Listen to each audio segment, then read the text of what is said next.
Bonjour Stéphanie Meria. Bonjour. Comment ça va la Steph, comme on dit à Bienne? La Steph, elle va bien, elle va bien. Donc je vais te présenter l'émission. Oui. Je vais m'expliquer avec toi aujourd'hui. Tu as choisi un lieu, tu as choisi deux thèmes. Tu auras à répondre ou pas à différents sujets de la ligne J'ai le droit d'être éditoriale. joker, donc. Non, t'as pas le droit. Ah mince. Et on finira par la question cool, la question soft et la question hard. Oula. Alors pourquoi ce lieu?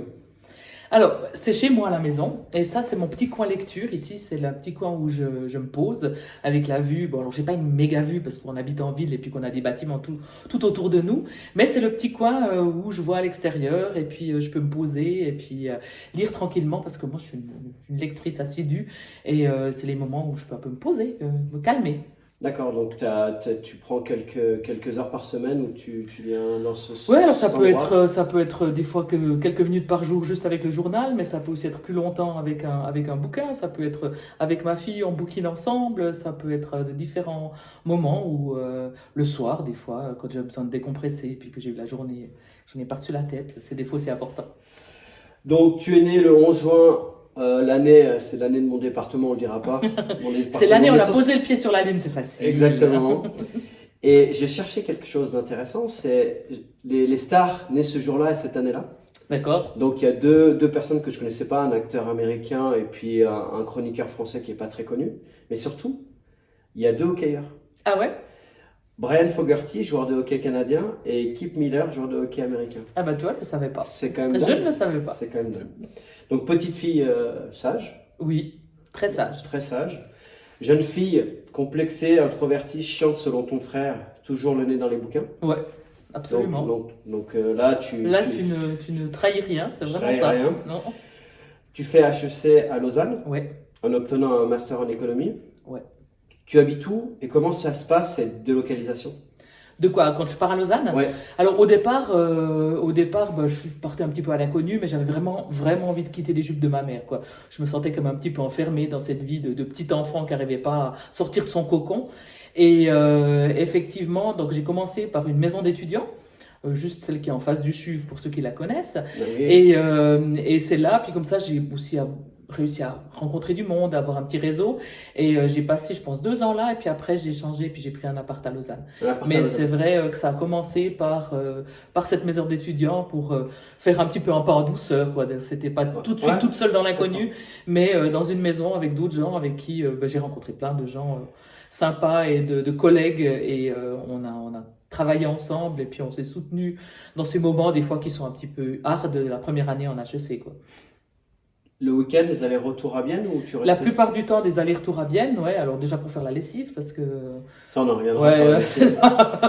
c'est pas- Et on ferait après parce que bah, j'ai toujours été très attachée à Bienne, à la région, et revenir à la maison parce que Bienne a toujours été la maison, c'était important. Combien de temps d'années d'études? Alors j'ai fait 3 ans un peu plus parce qu'après il y avait encore un master, presque 4, et voilà quoi. 3 petits Bon. tours et puis s'en vont. Ok. Pendant tes études, tu fais un programme d'échange à Boston. Oui. Tu améliores ton anglais, tu l'apprends avec l'accent texan d'un professeur par moment. Tu vas voir des matchs? Non, parce que c'est en plein été, donc il n'y a pas de match. Donc on profite de la vie de Boston, mais enfin, on est dans la banlieue, mais on profite de la vie de Boston, mais pas de match. Mais de là, j'ai toujours gardé un penchant pour les Boston Bruins, et puis mon équipe préférée en NHL, ça reste les Bruins. Comment ça se passe si loin de Bienne? Ça va? Tu commences à t'émanciper? Ouais, ça va. Alors ça va bien. Là, j'ai vraiment atteint un moment où je me sens bien, je me sens prête à voler de mes propres ailes, ou presque, parce que ça reste un programme d'échange avec l'Université de Lausanne. Donc on est 3 ou 4, on est 3 à partir de l'Université de Lausanne à Babson, donc juste à côté. Et ce qui fait qu'on vit sur le campus, on rencontre aussi des Américains et des étudiants étrangers qui font ce programme d'été. Et c'est super sympa. On organise d'ailleurs à notre initiative, parce que moi je suis avec deux luxembourgeois et moi, on organise des grandes journées international food avec chacun qui cuisine quelque chose de son Ouais, très pays. sympa. Et puis on se retrouve une fois par semaine autour de nos plats internationaux à manger tous ensemble, à échanger. Et c'est vraiment sympa, quoi. Tu es donc trilingue après avoir appris le suisse allemand en gardant les enfants de ta tante? Oui, oui, bon, l'allemand, le suisse-allemand, mais à Bienne, c'est vrai que si tu veux travailler et puis que tu veux vivre à Bienne de manière correcte, il faut être bilingue. Même si tu ne le parles pas forcément, il faut le comprendre parce que la tradition, c'est que chacun s'exprime dans sa langue. Et ça, c'est vraiment important. Et puis, bah, l'anglais grâce à Boston. Et je sais donner un cours de ski en italien, mais ça s'arrête là en italien. Ok. Parce que Mais ça, j'ai pas été très très bonne en italien. c'est bien aussi dans tes fonctions de coprésidente chez Bienne et par rapport à la Ligue, en ayant un petit peu d'italien, l'allemand, l'anglais, le français. Je pense que c'est une grande force. C'est une force, mais c'est surtout le français et l'allemand, parce qu'effectivement, l'italien, je peux pas l'utiliser dans une conversation normale, quoi. Ça, c'est juste pas possible. Retour en arrière. Ah. Tu découvres le hockey avec ton grand-père Mario. Oui. Raconte-nous tes premiers pas au stade de glace en quelques anecdotes avec ta grand-mère. Alors, les premiers pas au stade de glace, c'est difficile parce que moi, j'ai une très mauvaise mémoire à long terme et puis j'ai pas de souvenir particulier du premier jour ou du premier match ou ce genre de choses. Mais on y allait, on regardait, on était dans l'ancien stade encore. Dans l'ancien stade, il y avait même encore devant nous des journalistes qui tapaient à la machine, qui avaient leur petite feuille avec vraiment La réglette. la réglette pour savoir exactement comment il fallait écrire dedans. Puis ils écrivaient. Et puis ma grand-mère, qui était une grande enfant et puis qui était quelqu'un de très très émotif, c'était quelqu'un à mettre les mains devant les yeux devant une course de ski. Elle disait, je regarde pas, mais en écartant les yeux, les doigts quand même, quoi. Et un match très tendu. Elle était très très stressée. Et puis il y avait ce tic tic tic tic tic du journaliste. Je sais pas pourquoi elle entendait ça malgré tout le bruit, mais ça est entré dans sa tête. Et puis elle a pris son parapluie, puis elle a asséné son parapluie sur ce pauvre journaliste qui se demandait bien ce qui allait lui arriver. Et moi j'ai ce souvenir de mon grand-père confus, du journaliste étonné, de moi mort de rire, et puis de ma grand-mère hors d'elle, quoi. Donc c'est vrai que c'est là que je crois que j'ai compris que ça pouvait déclencher des émotions qui étaient incroyables. Et ces émotions-là, elles m'ont pas quittée. Te voilà diplômé, tu t'engages avec le Club Med, avec notamment la responsabilité du tir à l'arc, l'équipe des sports, et tu es également meneuse de revue. Souvenir. Oui, meneuse de revue. Tiens, il faut que je te sorte une photo d'ailleurs. J'en ai une très belle d'ailleurs. Et effectivement, complexée comme j'étais, on m'a dit qu'il fallait que je fasse de la scène et puis que je me sorte de tout ça. Et c'est arrivé jusqu'au moment où meneuse de revue. Mais alors on était habillés quand même. Donc, oui, bien sûr. ne nous emballons pas. Et ça m'a fait beaucoup de bien de me retrouver sur scène et puis et de comprendre qu'en fait c'était pas l'enveloppe qui contenait, mais c'était ce qu'on dégageait. Et j'ai eu une chorégraphe particulièrement qui a vraiment cru en ce que je dégageais. Et c'est grâce à elle que j'ai réussi à surmonter ce complexe de ma rondeur, de mes formes, de mon corps que j'aimais pas. Et je la remercie parce que c'est vraiment, ça a été quelque chose d'important dans mon développement et dans ma construction. Et si je te dis ce qui ressort quand je t'ai connu et quand je t'observe, c'est ta facilité d'adaptation et ta bonne humeur et ta joie de vivre. En fait, quand on est avec toi, on a toujours envie d'être souriant. Est-ce que ça t'a aidé, le Club Med, par rapport à tes fonctions et le fait d'avoir des gens en vacances qui sont parfois désagréables? Ouais, je crois que c'était fondamental parce qu'effectivement, les gens viennent en vacances, donc ils veulent en face d'eux des gens qui respirent la joie de vivre, même si nous, c'était notre boulot, eux, c'était leurs vacances. Et c'est vrai que ça m'a beaucoup aidé dans le contact avec les gens.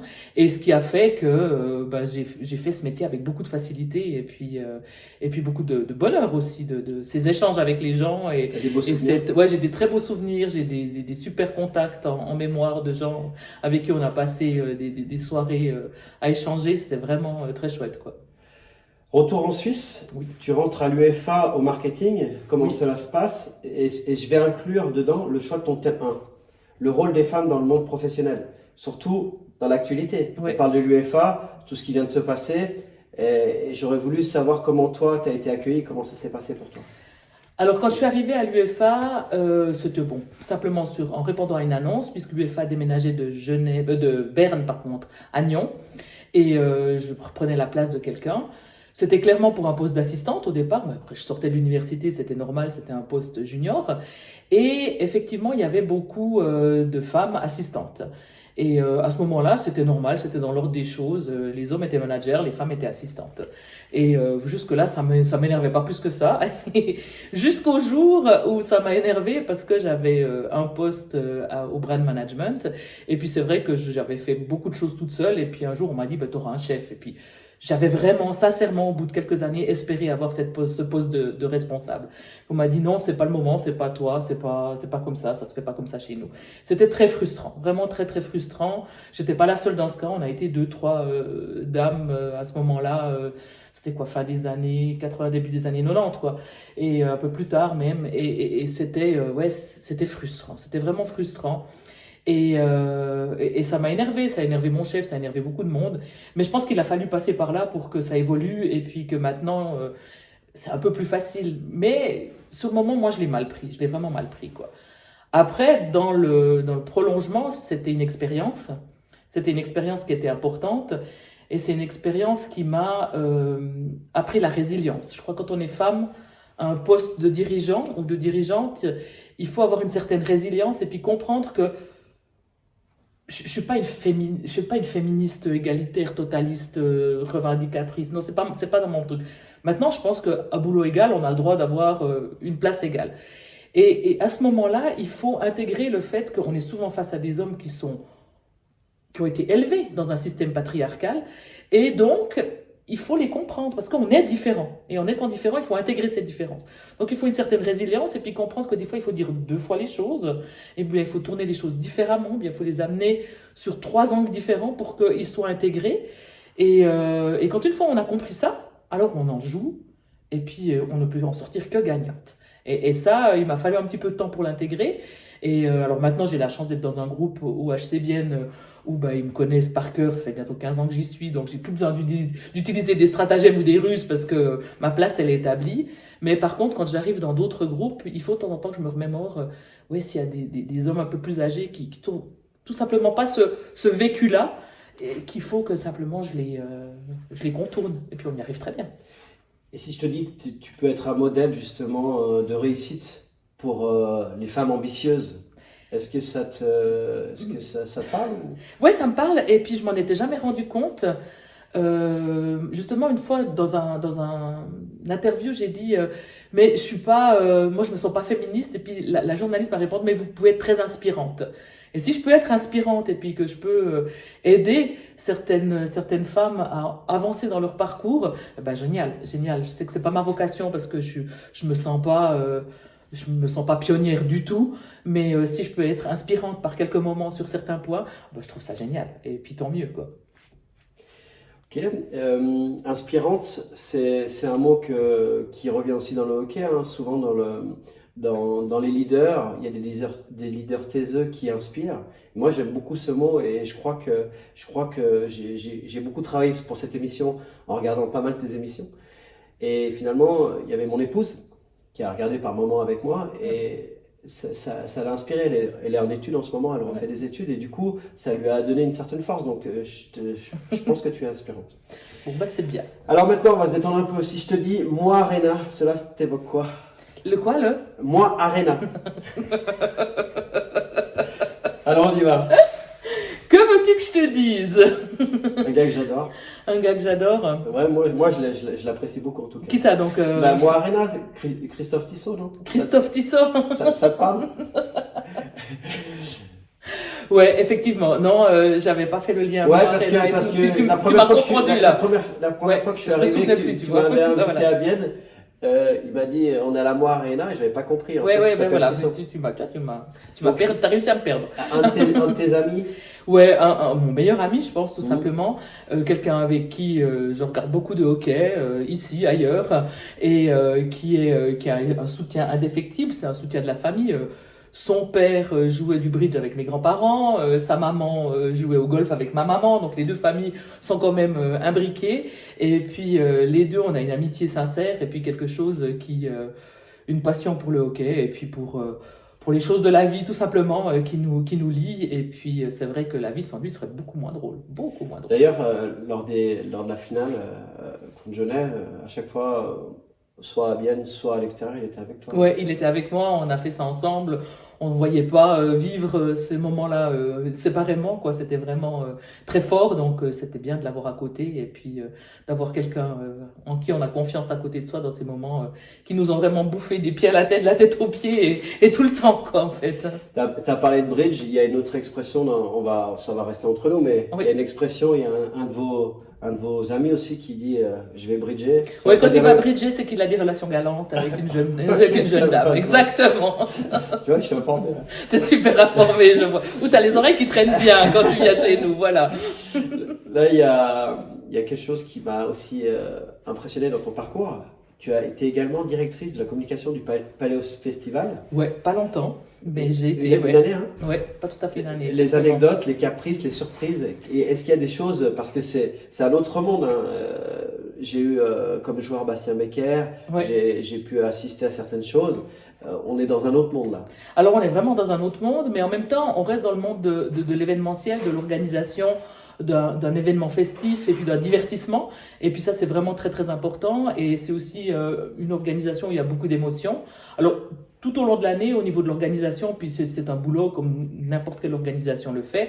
Quand on arrive sur la semaine du festival, il y a une certaine magie qui opère quand même, quoi. Parce que déjà le terrain il est mythique, on y a tous vécu en tant que romans qui sont allés au palais. À côté, donc en tant que romans qui sont allés au festival plusieurs fois, on a tous des souvenirs, des surfs dans la boue et autres et autres images de concerts mythiques. Et effectivement, le moment du concert et puis de toute la semaine, c'est vraiment quelque chose d'assez magique. Les lumières, le terrain, le monde, l'ambiance.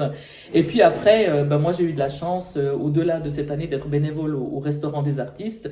Et puis là, c'est vraiment chouette parce qu'on voit passer aussi bien les artistes que tout leur entourage. Et c'est vrai que souvent, on voit, c'est des gens qui ont l'habitude de voyager et qui sont plus ou moins bien traités en fonction des endroits où ils vont. Et quand on les traite bien et puis qu'on prend un petit peu de temps pour s'occuper d'eux, on a une reconnaissance et puis une gratitude. Et puis moi, c'est ce que je retiens, quoi. C'est ces moments de gratitude et puis de partage et qui sont vraiment incroyables. Et t'as pas eu des demandes surréalistes Si, il y a eu une demande une fois d'une chanteuse qui voulait des pâtes avec du basilic coupé à 3 mm, 3 mm d'épaisseur. Alors on est arrivé en cuisine en disant vous me faites 3 mm et puis ça s'est bien passé. Chez les joueurs de hockey, ça va, il n'y a pas ce genre de demande? Chez les joueurs de hockey, je les connais moins. Probablement, je suis moins dans les vestiaires que j'étais dans le restaurant des artistes au Paléo, effectivement, quoi. Tu rentres à Bienne et tu reprends la société immobilière Mers de tes parents avec ton frère Sébastien. Compliqué l'adaptation, nouveau milieu, comment ça se passe? C'était compliqué parce que le contexte était compliqué. Papa était malade et puis il fallait décider comment on allait reprendre les affaires familiales. Donc au-delà de la société immobilière, il y a plusieurs participations dans d'autres sociétés aussi. Il y avait quand même beaucoup de gens qui dépendaient de ce que faisait papa. Donc nous, notre loyauté et puis notre envie, c'était sincèrement de prolonger ce qu'il avait fait et puis de sécuriser le travail des gens qui travaillaient pour nous parce que papa disait toujours, et mon frère le dit aussi souvent, l'important c'est l'humain. Sans l'humain, on n'arrive à rien. Donc effectivement, cet aspect-là nous tenait à cœur. Donc il a fallu un petit peu remanier l'entreprise et le groupe de manière à ce qui nous convienne à nous, qu'on puisse faire des choses qui nous éclatent nous. Et c'est vrai que ça a été difficile toute cette période-là. Un, parce qu'il fallait se réinventer. Deux, parce qu'il fallait le faire sans papa. Et effectivement, ça a été un petit peu dur, mais je pense que notre bonheur dans notre malheur, c'est qu'il n'est pas parti vite, il a eu du temps. Alors c'était trop court, mais c'est quand même du temps qu'on a pu prendre pour discuter et puis pour voir l'avenir ensemble. Et on l'a construit avec lui, et ça, c'était des moments qui étaient précieux. Et on en a profité de chaque instant, vraiment, quoi. Il y a un mot qui revient souvent, c'est bien traiter l'humain. Et en fait, même quand tu parles de contrat professionnel ou de ton club, et avant tout, tu mets l'humain en avant, et c'est ce qui vous rend si sympathique? Peut-être, je sais pas, c'est notre façon de faire en tout cas, et puis c'est notre envie d'être à l'écoute. Alors on ne fait pas tout juste, hein, y a pas tout le monde qui va être content, certainement, on n'arrivera jamais à contenter tout le monde, mais on essaye vraiment c'est vraiment un enseignement que papa nous a transmis, puis on essaye de l'envoyer plus loin, quoi, mais avec plus ou moins de réussite suivant les projets. Tu deviens vice-présidente du HCBN en 2008 jusqu'en 2019. Oui. Tes souvenirs. Et depuis 2019, coprésidente avec Patrice Hitler. La différence des rôles et puis tes souvenirs de vice-présidente et tes meilleurs souvenirs de présidente? Alors c'était assez étonnant parce que quand je suis entrée au conseil d'administration, on m'a tout de suite proposé le rôle de vice-présidence. Donc j'ai pas passé par un round d'échauffement, quoi. Ça s'est passé assez rapidement parce que j'étais la seule femme, parce que j'étais la seule romande, et puis parce qu'il y avait plus de vice-présidence, et puis qu'à ce moment-là, dans le groupe, personne voulait la prendre. Donc c'est arrivé assez rapidement. Et puis ça s'est construit au fur et à mesure. J'ai aussi dû apprendre. Moi, je suis arrivée là-dedans en sachant que j'avais envie d'y donner quelque chose, mais je savais pas trop quoi. Et c'était vraiment sympathique. Et puis après, au fur et à mesure des années, autant Patrick Stalder, donc mon coprésident, que moi, ça faisait longtemps qu'on était là-dedans. On avait des parents qui étaient aussi, des papas qui étaient déjà impliqués dans le club. Et puis on se voyait continuer encore un petit moment. Donc c'est vrai que quand il a fallu, quand Andreas Blank, donc l'ancien président, a décidé de se retirer au bout aussi une quinzaine d'années, on s'est dit, maintenant il va falloir qu'on décide. Donc on a regardé plusieurs variantes. Est-ce qu'on fait une alternance? Est-ce qu'il y en a un, puis l'autre qui reste vice-président? Puis, en fait, notre envie, elle était pareille.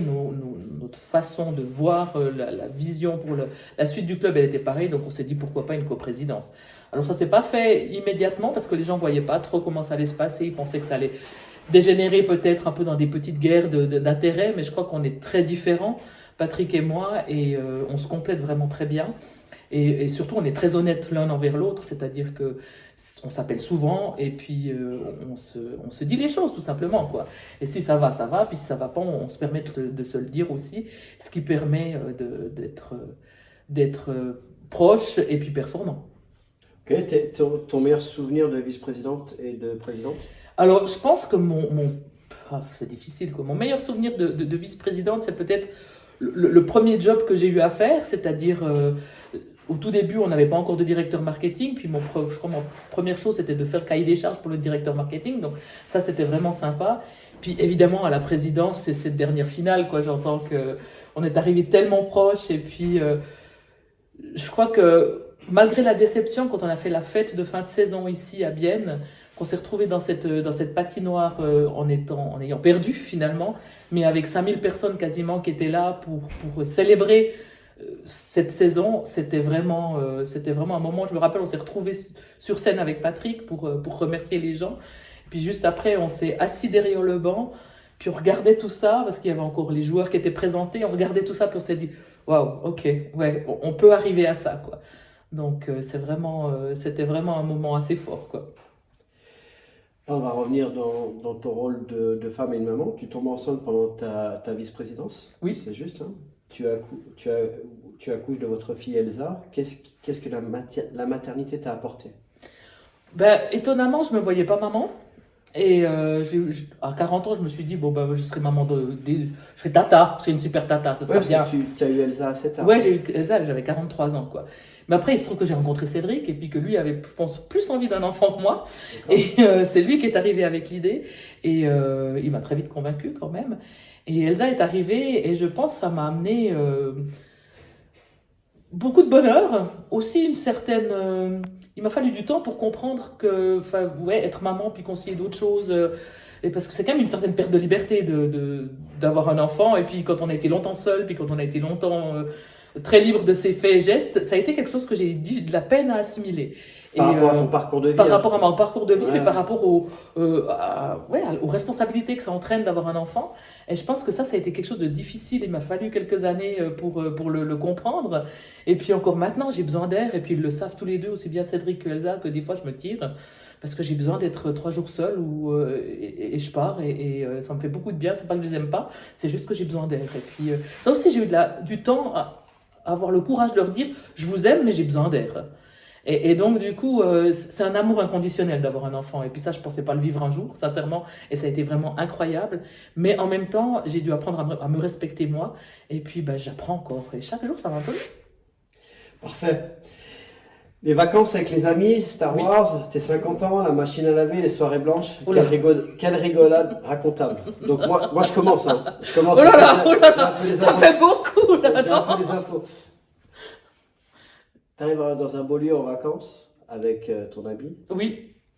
et là, t'es content parce qu'il y a une machine à laver. Ah ouais, mais je comprends pas pourquoi il doit aller raconter cette histoire tout le temps. Parce que c'est incroyable, t'es en vacances, pourquoi? Oui, je suis en vacances et je fais du shopping et j'achète des super vêtements que j'ai envie de mettre, mais j'aime pas mettre les vêtements sans les avoir lavés. D'ailleurs, aux parce que... États-Unis, t'avais acheté une robe pas très chère et puis dans l'avion, Ouais. ils avaient oublié d'enlever l'antivol. Et puis bon, voilà, ils avaient oublié dans les je me suis retrouvée avec une robe avec mon antivol, mais bon, bref.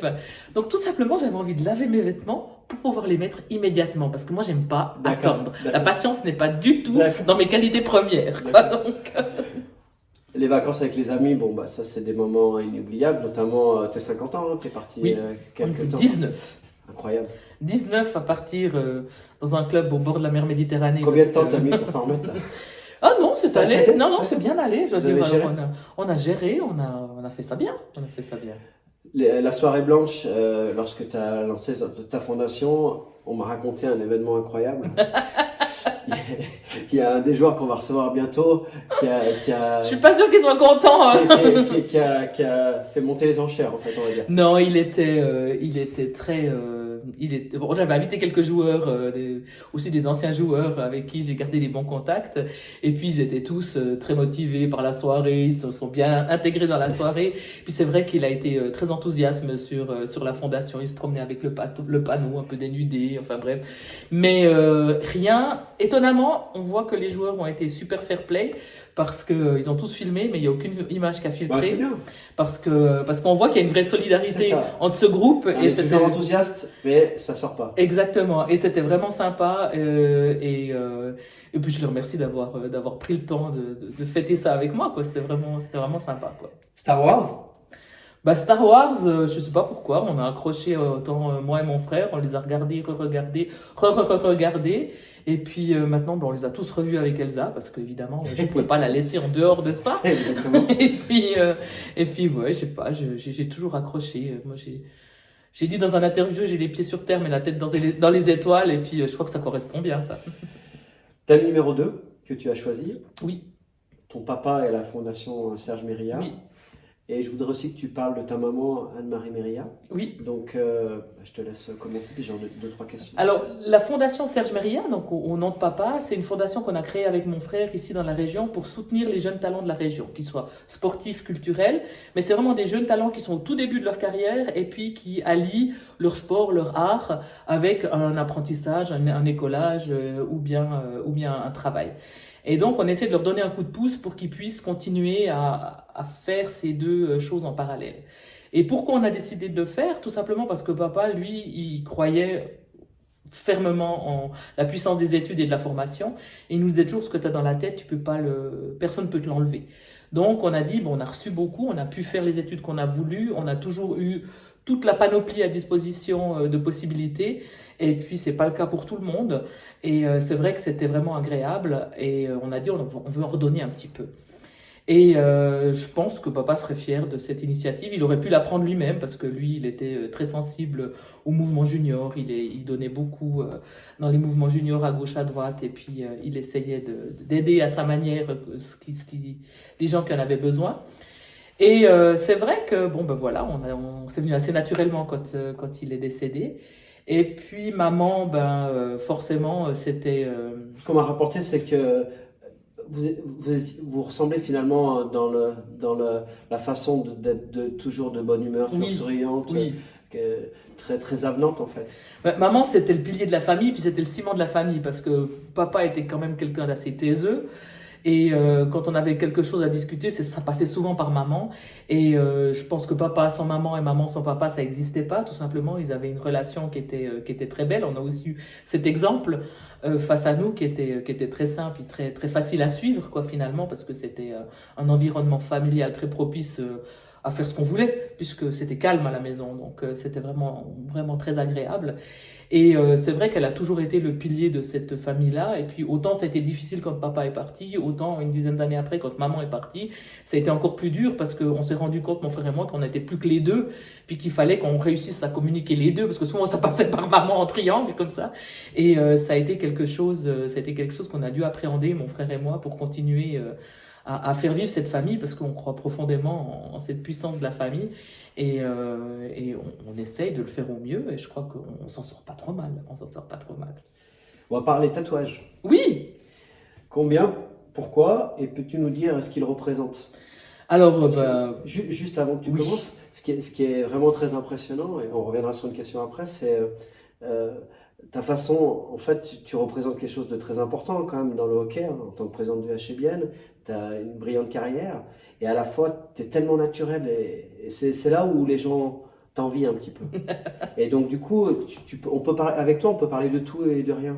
Ouais, mais je peux aussi ne pas te répondre à tout des Non, fois bien sûr, aussi, bien sûr, bien sûr. mais effectivement, mais c'est vrai que les tatouages, bah, moi j'ai toujours eu envie d'en faire.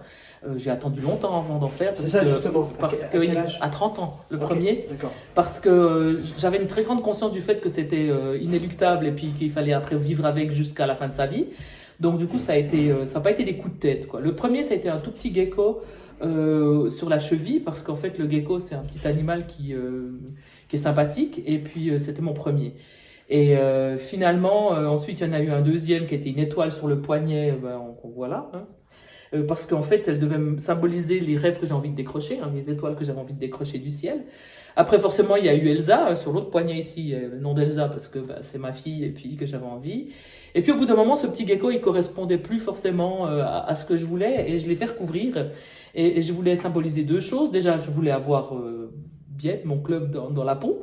Et j'ai des haches biennoises qui sont cachées dans le tatouage. Et puis c'est un cèdre qui monte comme ça, parce que le cèdre, c'était l'arbre préféré de papa. Et puis c'est un arbre qui pousse d'abord, puis après qui va chercher un peu plus loin différentes choses, et qui est un peu multiforme, mais qui cherche toujours d'aller plus loin et de s'améliorer. Et moi, je suis une grande insatisfaite dans la vie. J'ai toujours besoin de plus, j'ai toujours besoin de faire d'autres choses. Et c'est vrai que le cèdre qui va un petit peu chercher la lumière, ça me parlait bien. Donc c'était papa, c'était mon envie, c'était un papillon avec les haches du HC bien cachées dedans, ça allait bien. Puis ça a recouvert ce petit gecko qu'on voit toujours un petit peu, qu'on devine encore, donc, sous les troncs de l'arbre, donc il n'est pas complètement parti. Ah, t'es pas obligé de me répondre, hein. Mais pareil, on revient à ce que je t'ai dit auparavant. Tu as déclaré à l'illustré, les deux choses qui provoquent les plus grandes émotions en moi, ce sont le hockey, le HCBN et le sexe. Oui. Mais moi, ce qui m'impressionne, sans la réponse, c'est t'es une personne publique et tu parles franchement de choses un peu taboues chez certains. Ouais, effectivement. Alors, cette phrase-là, c'était une boutade que j'avais Ouais. une fois dit dans un gala des donateurs pour un peu faire rire les gens, parce que dans ces Ils moments-là. ont ri. Ah oui, ils ont ri, évidemment, quoi. Dans ces moments-là, il faut réussir, c'est des moments de gala, il Bien faut sûr. réussir à être un petit peu léger aussi, tout en faisant passer un message. Puis c'est vrai que je l'ai ressorti parce qu'effectivement, les deux choses qui créent des vraies émotions, c'est souvent le sport, on voit les gens dans quel état ils sont, et puis le sexe, parce que vous avez tous vécu une histoire qui vous a mis la tête à l'envers, quoi. J'entends, il faut. Plusieurs. Ou plusieurs, j'en sais rien. Tant pis pour vous, je sais pas comment il faut le prendre. Et donc du coup, c'est vrai que c'était quelque chose qui était facile à amener, et puis qui permettait un petit peu de faire rire les gens, et puis d'amener une petite touche légère sur un événement, quoi. Retour à HCBN. Ah, Covid. oui. Comment gère-t-on au CA cette période très délicate avec votre modèle économique? Et j'ai trouvé que tu as été beaucoup interrogé par la presse pendant cette période. Tu étais Oui. un peu le porte-parole des présidents en Romandie. Ouais. C'est vrai que c'était une période très compliquée, parce que pour la première fois depuis que je faisais ça, on s'est sincèrement posé la question sur notre existence. Est-ce qu'on allait pouvoir survivre à ça? Est-ce que ça allait durer? Est-ce que ça allait pas durer? Est-ce que notre modèle économique, il était tout simplement obsolète? Est-ce que l'industrie du divertissement, en règle générale, était encore quelque chose qui allait vivre? Et on s'est posé beaucoup de questions, alors qu'on n'imaginait jamais se dire, est-ce que oui ou non on aura encore des matchs de hockey un jour? C'est pas une question qu'on s'est posée avant le Covid. Et tout d'un coup, tout a été remis en question. Et on s'est rendu compte de deux choses. C'est que, ça manque quand une fois c'est pas là, même si c'est futile, même si c'est du divertissement, même si ce n'est qu'un sport. Et je crois qu'il faut le garder quand même à l'esprit, ce n'est qu'un sport, et puis je pense que c'est important. C'est quand même vachement important d'avoir ce genre de moments. Bah justement, c'est de l'émotion, donc c'est des moments de défouloir, c'est des moments où on voit du monde, c'est des moments où on peut évacuer son quotidien, et on se rend compte à quel point les gens ont besoin de ça. Et c'est vrai que ça a été au niveau de toutes les réflexions qu'on a pu faire, assez incroyable de se dire, vraiment, non, on en est vraiment à parler de l'existence d'un match de hockey, quoi. Ça a été très très compliqué pour les comités, pour les fans et pour les sportifs aussi. Ouais. Et je pense que ça a changé aussi pas mal de choses dans l'état d'esprit des gens. À mon niveau, par exemple, j'ai découvert d'autres choses. Et finalement, ça a ouvert l'esprit, c'est certain. Complètement. 9 mai 2021, Oui. entre 18h27 et 18h28, le HCBN a été victime d'une attaque par le web par des hackers en récupérant les documents confidentiels. Comment réagir en tant que présidente? C'est Alors, incroyable, un club de hockey. ouais, alors d'abord, la première chose, c'était c'est quoi les fameux documents confidentiels qui ont Ouais. été hackés, Mhm. quoi. Alors effectivement, c'était pas des trucs fondamentaux, c'était pas la liste des salaires des joueurs qui peut poser des problèmes parce qu'on sait qu'on est Évidemment. très peu transparent dans cette ligue et puis c'est dommage d'ailleurs, peut-être qu'on devrait l'être beaucoup plus, mais ça c'est un autre sujet. Et, on s'est posé la question. Donc effectivement, ça c'était la première réaction de dire est-ce que vraiment on a perdu des choses fondamentalement importantes. Quand on a vu que c'était pas là, on s'est rendu compte que comme beaucoup de PME en Suisse, on était très très vulnérable face à ce genre d'attaque parce que peut-être qu'on on va pas assez vite les hackers vont trop vite, j'en sais rien quoi. Mais on va pas assez vite dans la protection. Et puis c'est vrai que ça nous a mis la puce à l'oreille sur la remise en question de tout le système informatique et surtout de la sécurité de notre système informatique. Mais ça s'est passé assez rapidement. On a assez vite pu contenir le problème et ils ont très bien réagi au bureau en fermant tout de suite les serveurs, en utilisant les copies de sauvegarde et puis on s'en est sorti avec peu de dégâts, heureusement. Vous avez Heureusement. appris là. Mais on a appris comme quoi il fallait pas être trop suisse et puis pas trop être naïf et puis pas être faire trop confiance quoi. Comment vis-tu ce début de saison et comment va Martin Steinegger?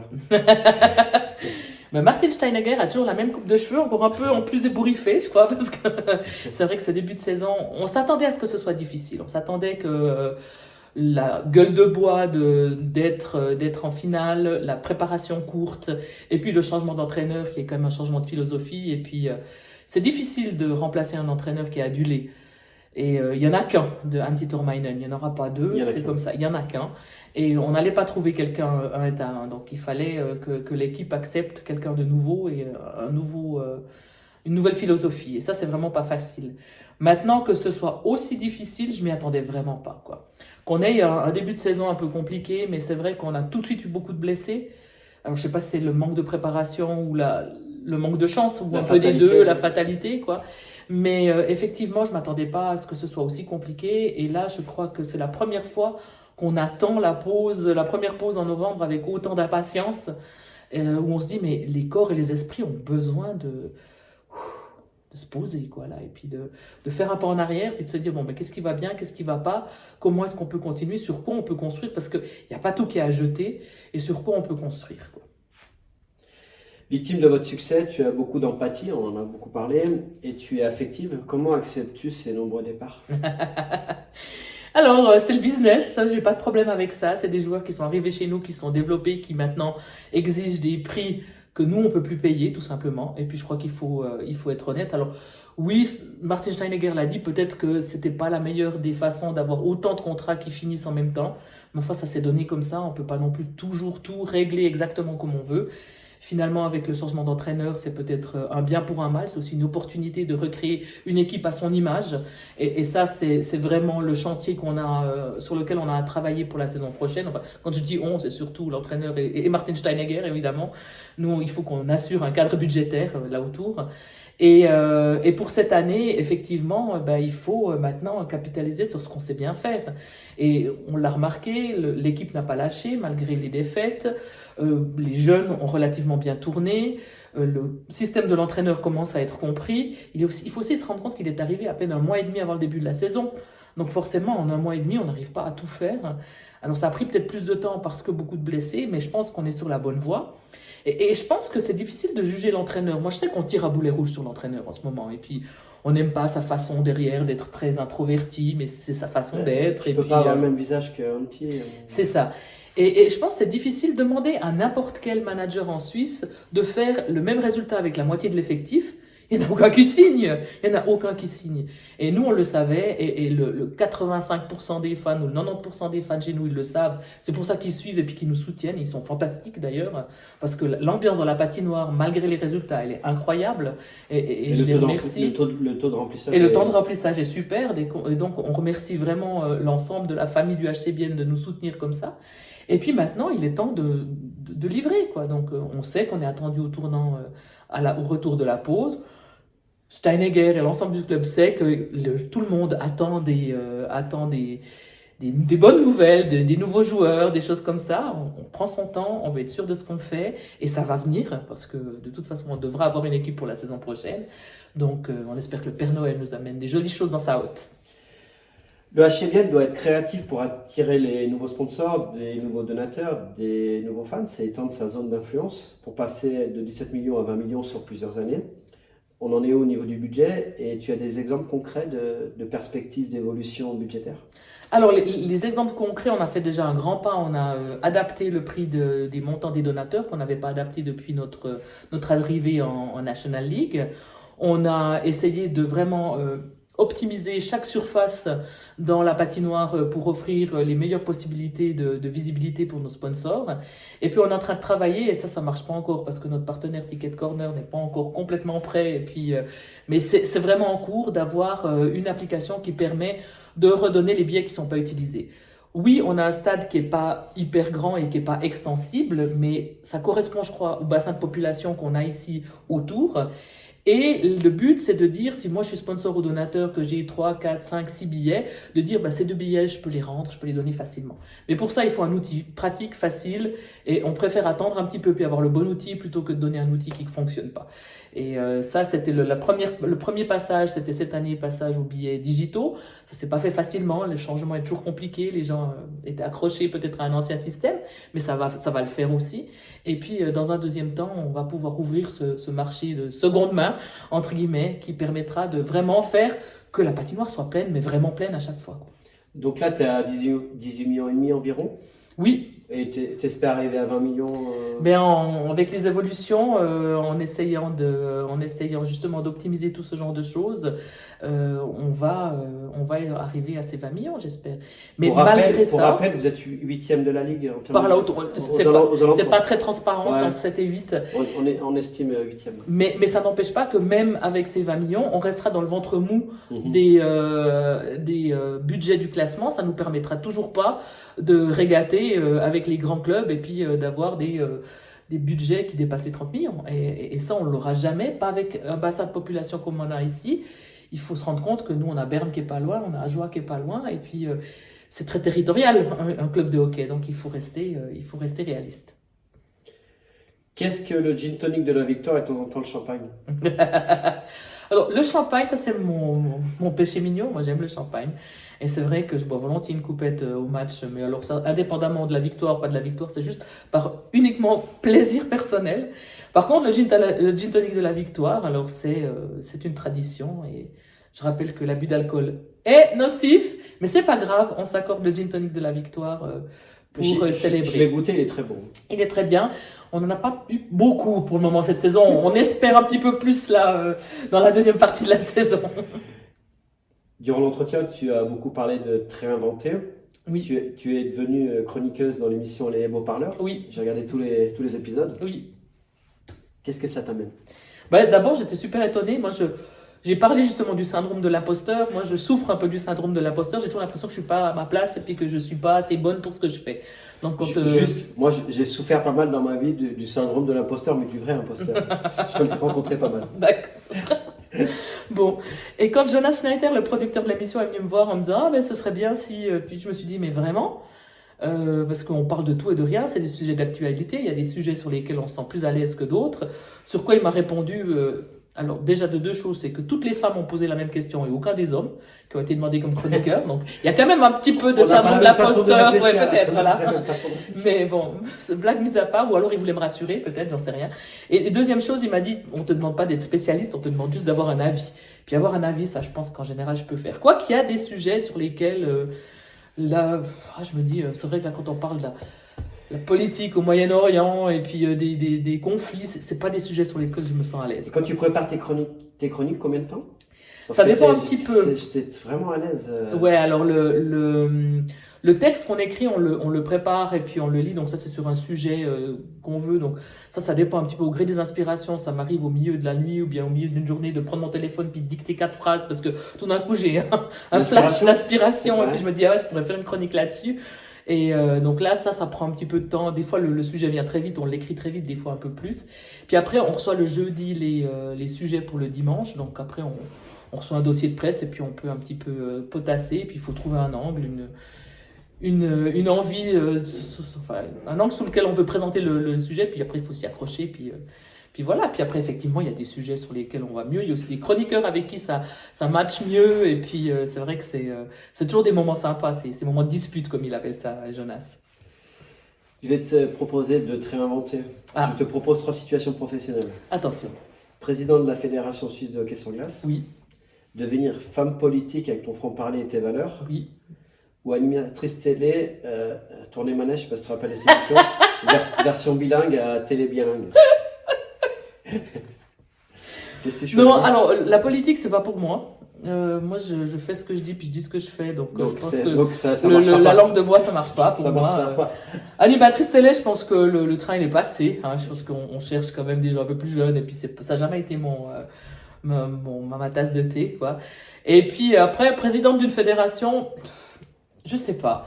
Moi, j'ai toujours un petit peu... J'ai été à l'UEFA, donc je sais l'inertie qu'il peut y avoir dans ces fédérations. En même temps, je pense qu'aujourd'hui, quand on voit de la manière dont évolue le hockey junior, le hockey non professionnel, et puis la Ligue nationale, je pense qu'il y a vraiment quelque chose à faire à ce niveau-là. Et puis à réinventer tout ce groupe depuis le passage entre les juniors et puis le hockey des grands, vraiment. Et ce hockey de formation, je pense qu'il n'est pas idéal pour le moment. Et là, il y a quelque chose à faire. Et pas Ta seulement... première mission, ça serait le salary cap? Moi, la première mission, c'est le salary cap, mais ça dépend pas ça dépend pas de la fédération, ça dépend de la ligue. Hein. Il faut vraiment que la ligue se mette d'accord. Et puis là, pour le moment, il n'y a pas encore que des voix concordantes, mais je pense qu'il faudra en parler un jour ou l'autre. Si on veut garder l'attractivité de ce produit National League et puis qu'on veut toujours avoir une ligue dans laquelle chacun peut battre chacun, où on n'a pas 4 clubs qui caracolent en tête parce qu'ils ont 40 millions de budget et puis le reste derrière qui court et qui de temps en temps fait un bon résultat, il va falloir y réfléchir sérieusement parce que sinon on va perdre l'attractivité et cette ligue elle aura plus aucun sens et ça j'en reste persuadée, je suis pas la seule et par contre il faut vraiment qu'on trouve une solution pour mener les jeunes depuis le moment où ils sortent des juniors, parce que les mouvements juniors se font très bien dans beaucoup de clubs. Et puis après, il y a cette transition qui est beaucoup plus compliquée, que ce soit le Regio League, My Sports League, ou je ne sais pas comment tout ça s'appelle, et puis les Swiss League, et tout ça. Il faut qu'il y ait une collaboration, quelque chose qui se fait mieux, avec plus d'implication des jeunes, avec peut-être une obligation de mettre des joueurs de moins de 23 ans dans des équipes. Je ne sais pas par quoi ça... En Swiss League, par exemple.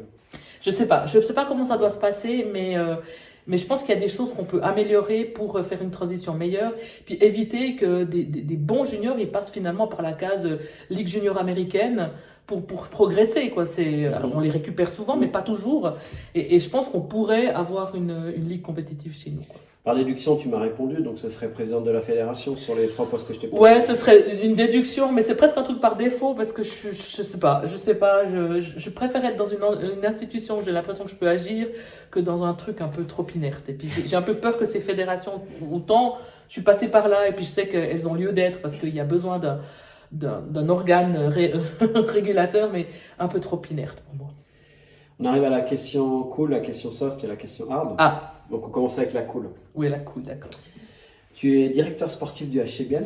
Ouais, alors ça n'arrivera pas. Tu dois faire ton top 6 de tous les temps, ainsi que choisir le head coach pour un tournoi de l'IHF à l'île Maurice, hébergement au Club Med, Oui. avec les caractéristiques des joueurs. Oh là là là. Tu peux choisir aussi des joueurs qui vont créer la bonne ambiance, des joueurs qui... Donc ton top 6 du HCBN, hein. Donc de tous les temps. Mon top 6 du HCBN de tous les temps. On commence avec le gardien. Le gardien Olivier Hanken, ça me semble une évidence. La joue à mort, je connais bien. Ah, donc Ouais. ça, il n'y a pas photo. Hein. Donc, Ok. Après, le capitaine, ça reste Mathieu de Chantré, parce que c'est Il Capitano, Yes. ça reste Donc un attaquant. un attaquant. Après, c'est difficile, parce que moi, j'ai pas forcément la mémoire. Moi, j'oublie vite les gens qui étaient là, quoi. Mais je garderai Kane, Séguin et Fata, hein, parce que ça, c'est Pas quand mal. même mon trio d'étrangers de top. Hein. Pas mal. Après, dans la défense, qui c'est qu'on prendrait dans la défense? Je sais pas, j'hésite. C'est difficile, hein? Ouais, C'est pas- difficile pas parce que évident. dans les anciens... Le coach. Le coach, j'hésiterais entre Martin Steinegger et puis Antti. Bah, on les met les deux On ensemble. les met les deux ensemble. Hein. On les met les deux Ok, ensemble. d'accord, ça marche. Ça va aller à l'île Maurice? À l'île Maurice-Avalée, je pense qu'on aura un peu de problème de surface de glace. Non, mais niveau écologique, on a trouvé des solutions. Non, ça irait pas. Et en défense, ouais, peut-être un, si t'arrives à en citer un. En défense, qui c'est qu'on met en défense? Là, je sais pas. Non, t'as pas d'idée? J'ai pas Bon, d'idée. bon, non. déjà là, avec ça, on est pas mal. La question soft. Attention. Ça, chante-nous a cappella le refrain d'un tube de Dépêche Mode. Ah! T'as une super voix Ouais. et puis Dépêche Mode, j'adore. D'accord. Alors ça. All I ever wanted, all I ever needed is here in my arms. Incroyable. Impressionnant. Voilà. Bravo, Bah écoute. bravo. J'ai des frissons là. Question hard. Oui. Est-ce que le HCBN va faire les playoffs et est-ce que Marty Kainen va finir la saison? Ah! Ouais, de temps en temps, il faut que je t'en pose une. Alors, faire les playoffs, oui, on va pas être, peut-être pas être dans le top 6 directement, mais Top faire les 8. playoffs, j'espère qu'on va y arriver. Ça va passer par cette round de pré-playoff qu'on n'a jamais aimé, mais cette année, on va le faire. Est-ce que Matikainen sera à la barre? Oui, il sera à la barre parce que moi, j'ai confiance en son implication. Je crois que s'il y a quelque chose qu'on peut pas lui reprocher, c'est son implication et puis sa passion. Je pense que c'est quelqu'un qui a prouvé le fait qu'il savait coacher. Et il va trouver son chemin avec ce groupe et moi je reste confiante. J'espère que tu as passé un bon moment. On arrive à la Oui. fin de l'émission. Oui. J'ai fait un rêve cette nuit. Voilà. J'ai rêvé que au repas de soutien, Oui. tu as pas mal parlé dans tes interviews de Christian Constantin, tu Oui. arrivais en Star Wars. Ça serait J'ai possible. été à une soirée quand je travaillais pour Swatch. J'ai été à une soirée déguisée en princesse Leia avec les escargots sur les oreilles. Et ouais, alors voilà, bah écoute, ouais, ça peut. Ouais, ça peut. Arriver à cheval Non, mais alors pas à cheval, en land speeder. Ah ouais, déjà. d'accord, ouais, Parce que il y a des gros non. moyens. Ouais, je sais bien. Voilà. Bon, ok, bah, je te remercie. J'espère que tu as passé un bon moment. En tout cas, Merci, c'était très merci cool à de tes toi. réponses, de ta franchise comme d'habitude. Et puis plein de bonnes choses pour cette fin de saison. Ça Enfin, marche. après cette pause de l'équipe nationale, on espère revoir, parce que nous, on suit vraiment le hockey roman à Planète Hockey. On espère revoir le HCBN dans les meilleures places possibles.